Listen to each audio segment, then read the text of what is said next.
Last weekend's deadly alligator attack in Seminole County. FWC has identified the victim as 31-year-old Brittany Clark of Orlando. Investigators say she died after a gator bit both of her arms on Sunday in 3 feet of water in the Econ River. West 2's Justin Shecker is joining us live tonight. And Justin, we are now hearing from her boyfriend who was actually with her during the attack.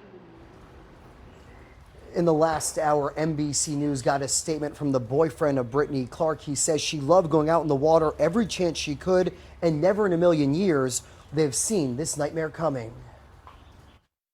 A family member is remembering Brittany Clark for her fun-loving spirit. She says the 31-year-old was an avid bike rider and she loved her dog.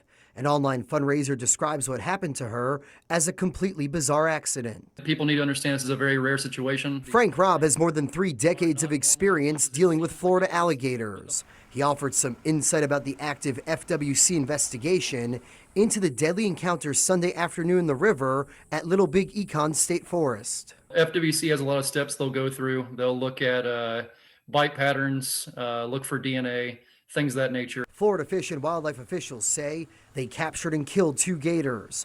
First, a 13-foot gator near where Clark was badly bitten, and a 12.5-foot gator a half-mile away. The guys who go out there to do that job, the trappers who go out there to find the animal that is the problem, they're pretty dang good at their jobs. The 911 calls captured the concern, the voice of the victim's friend. How bad is the bite? Horrible. It sounds like from the 911 calls, there were people there.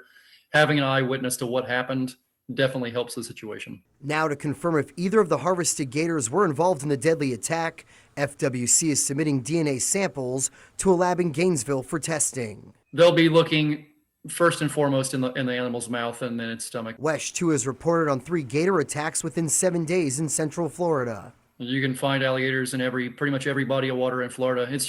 It's about being aware of your surroundings. Known by the nickname Alligator Rob, he says people need to remember to keep their distance, only swim in designated areas, and never feed the cold-blooded reptiles. If you have an alligator that's been fed, you're dealing with one that's not afraid of people anymore, will approach people, will not naturally be afraid and move away, and that's when the risk goes up.